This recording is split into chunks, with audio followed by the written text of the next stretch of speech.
Ya, 1-0 buat Arsenal di kandang Manchester United, The Old Trafford.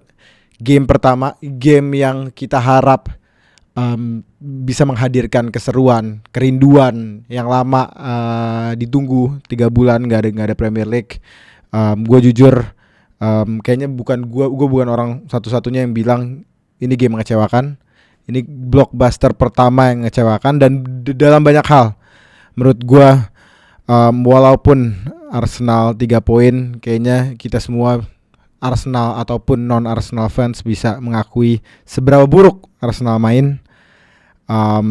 Gak ada gairahnya dan menurut gue kenapa game pertama dalam suatu musim itu gue nilai banget, itu gue baca banget, gue analisa banget, karena menurut gue ini game dimana suatu pelatih, suatu kesebelasan menunjukkan spirit baru, identitas baru, taktik baru, ya kan, setelah 2 bulan atau sebulan setengah preseason.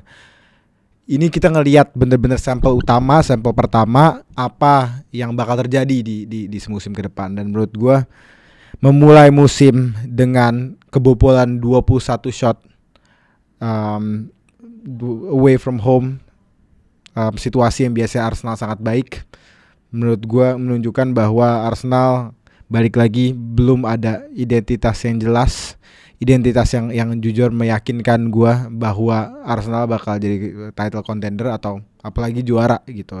I think semuanya harus balik ke Arteta gitu. Kekesalan gue, amarah gue, blame atau kesalahannya harus balik ke Arteta, karena balik lagi Arteta punya kuasa. Dia punya kuasa untuk membeli pemain, dia punya kuasa untuk meminjam, menjual pemain, untuk membangun suatu komposisi pemain, dan khususnya di game ini gitu. Gue rasa nggak tahu ya, gue mungkin salah satu fans Arsenal yang hadir ke musim ini dengan gairah yang agak kurang, karena menurut gue ada pemain, ada slot penting di squad yang belum terisi. Tapi gue masih berharap, oh Arteta nih ada caranya, dia ramu nih dengan adanya Madueke, Gyökeres aman nih, tetap seru nih. Soalnya balik lagi sepak bola kan tentang keseruan, ya kan, tentang beauty, tentang entertainment, tentang hiburan.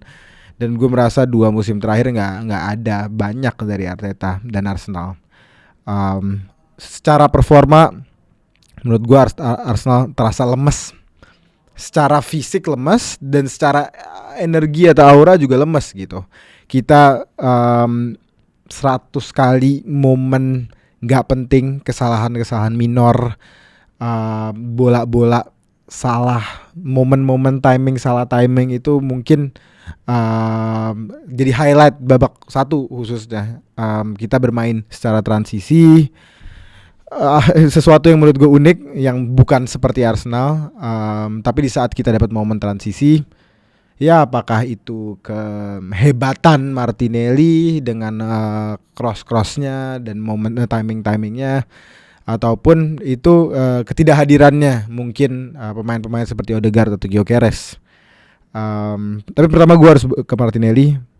Martinelli adalah pemain yang kita bawa dengan harga 4 juta pounds kalau nggak salah, dari Liga 3 Brazil atau Liga 4. Pemain yang bersinar dan promising, menjanjikan di 2-3 musim pertamanya, anak muda, anak yang kita percaya bisa tumbuh bersama Saka.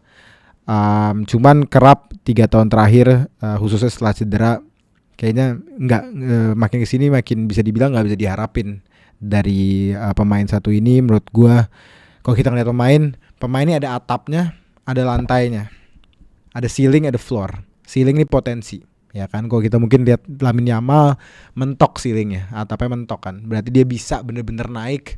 Atau kita ngelihat pemain-pemain kayak mungkin Nwaneri yang atapnya ini masih jauh. Menurut gue Martinelli atapnya ya udah segini. Dan di saat gue sebagai manusia nonton di TV aja bisa mengakui itu, kenapa Arteta, pelatih yang ngelihat setiap hari, pelatih yang punya kuasa untuk membeli pemain, terus nonstop masang dia, itu nggak masuk di otak gue. Jujur gue kepikiran terus. Menurut gue nggak make sense. Karena Kalau kita ngelihat musim lalu, gue bisa bilang Arsenal lebih butuh pengganti Martinelli daripada pengganti Havertz. Bener Havertz banyak kekurangan, bener kita butuh lebih klinis. Tapi menurut gue problem utama di sayap kiri, dan setelah 6 minggu transfer window dan sisa mungkin 2-3 minggu lagi, kita belum ada kabar pembelian atau penambahan di lini depan kiri. Menurut gue concerning, dan gue balikin lagi ke Arteta yang punya kuasa gitu. Jadi nggak masuk akal menurut gue. Karena balik lagi, menurut gue Arsenal, kalau kita lihat Arsenal sebagai tim defensively oke, bagus, solid ya kan. Walaupun menurut gue hari ini nggak sebagus itu. Attacking wise menurut gue mereka punya struktur, mereka punya taktik. Tapi apa yang mereka nggak punya, yaitu X factor, atau pemain yang bisa menghadirkan momen-momen yang nggak bisa diprediksi. Kalau kita ngelihat di MU, ada Mbeumo dan Kuna yang menunjukkan di game ini bahwa lo nggak butuh taktik gimana gitu. Lo butuh pemain yang dapat bola, bisa ngacak-ngacak, bisa buka ruang buat dirinya dan bisa eksekusi gitu. Jadi ini yang nggak ada di Arsenal. Makanya Arsenal rasanya apa ya, hambar gitu. Lo nonton Arsenal, lo ngelihat kehambaran. Oke, boleh 6-3 poin, oke, orang bisa senang.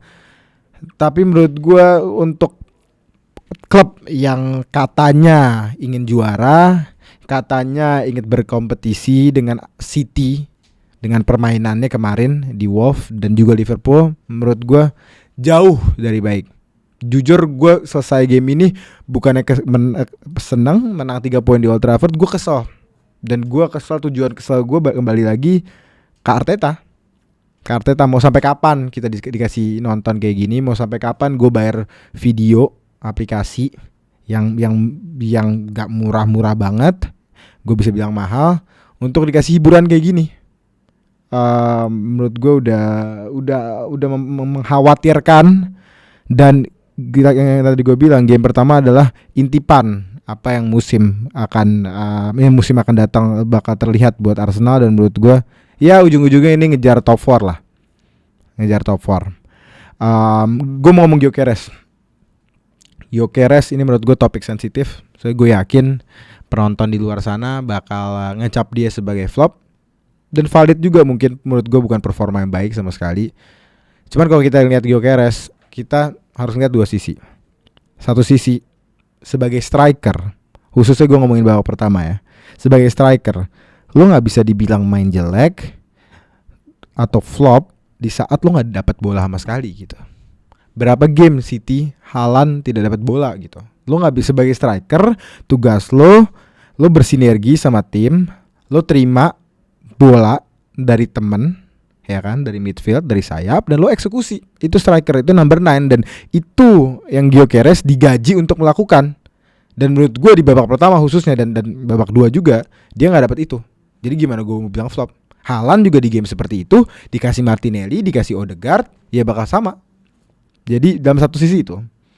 Tapi dalam sisi lain, menurut gue di saat dia dapat kesempatan, menurut gue gak tahu ya, apalagi terakhir di babak 2 dia dari kiri mau cut inside, bolanya ketinggalan, itu agak lucu ya. Dan ada satu hal yang gue bisa jadi poin kekhawatiran gue, di mana di saat dia di man mark, dijaga dengan center back Premier League yaitu De Ligt, dia kelihatan nggak kuat gitu. Khususnya gue ada data dari 6 aerial duel, dari 6 duel di atas udara, dia cuma menang 1. Ini kan sebuah tanda tanya gitu. Gue nggak bisa nilai dia juga karena dia nggak dapat bola. Cuman apa yang bisa dinilai belum baik. Jadi kita ngelihat adaptasi gimana. Cuman gue yakin Gyökeres dapat bola di posisi bagus 5 kali aja dalam game itu, dia menurut gue bakal ngasih chance kuat 1 atau 2 gitu. Jadi menurut gue Gyökeres agak tricky. Gue harus ngelihat lebih jauh lagi. Dan gue mau ngomongin juga dari sisi Arsenal, perbedaan cara main babak 1 dan babak 2, khususnya di saat Gyökeres ganti Havertz. Gue juga agak bingung. Arsenal terkenal tim possession, tapi di babak 1 kayaknya sit back, nunggu counter, dan coba transisi. Dan menurut gue, kalau gue bisa nebak, kayaknya itu cara Arteta di saat ada Gyökeres, di saat menghadapi tim besar. Dan kelihatan kan pas Havertz masuk, tiba-tiba berubah. Tiba-tiba pengen main bola, megang bola, tiba-tiba mau build up dari belakang.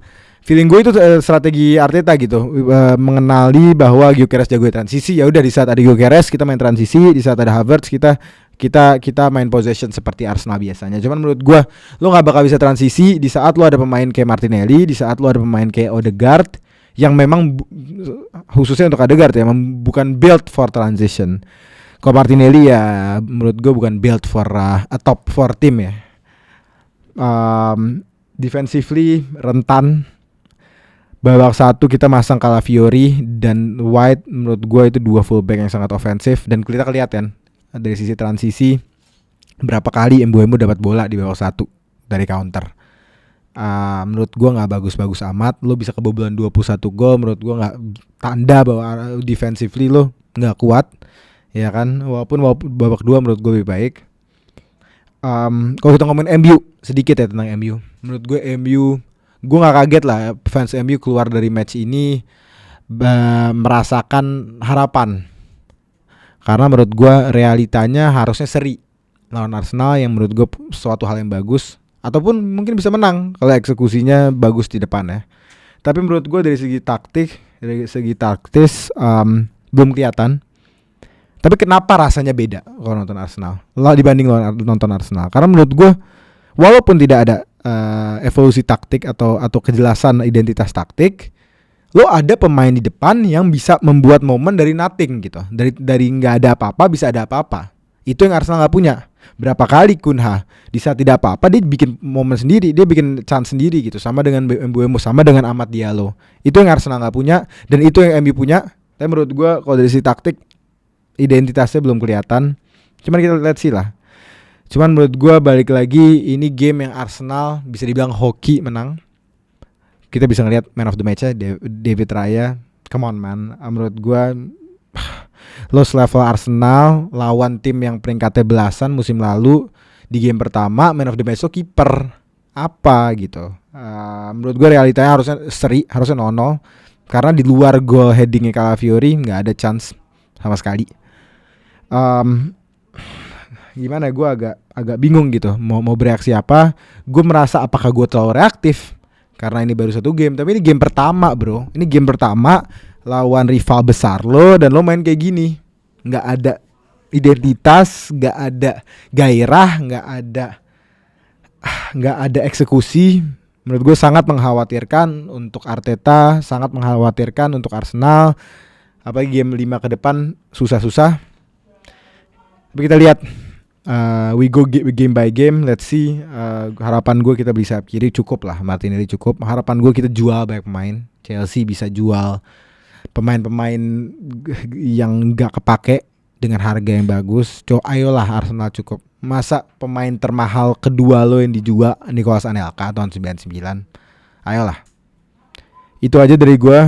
Terima kasih banyak. Jangan lupa kalau mau nonton Grombol fullnya podcast kami, channel utama kami, follow Grombol, subscribe di Instagram, di YouTube, di TikTok.